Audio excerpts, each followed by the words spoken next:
बुलढाणा जिल्ह्यातील महत्त्वाकांक्षी जिगाव प्रकल्पांतर्गत येणाऱ्या पाईप साठवणूक केंद्राला भीषण आग लागल्याची धक्कादायक घटना घडली आहे। या आगीत शेतकऱ्यांच्या सिंचनासाठी साठवून ठेवलेले कोट्यवधी रुपयांचे पीव्हीसी पाईप जळून खाक झाले असून शासनाचे मोठे आर्थिक नुकसान झाले आहे।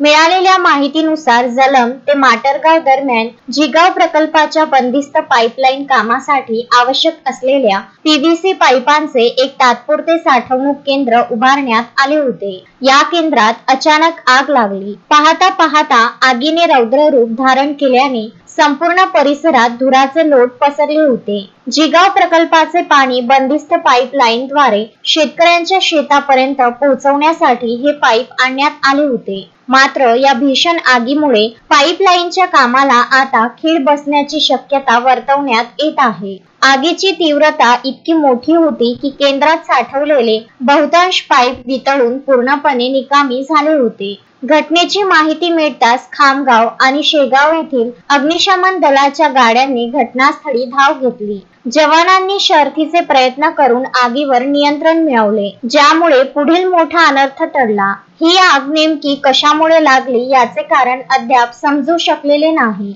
शॉर्ट सर्किटमुळे किंवा उन्हाच्या तीव्रतेमुळे आग लागली असावी असा प्राथमिक अंदाज वर्तवण्यात येत असला तरी अधिकृत चौकशीनंतरच सत्य समोर येईल। महेंद्र मिश्रा, विदर्भ न्यूज, शेगाव।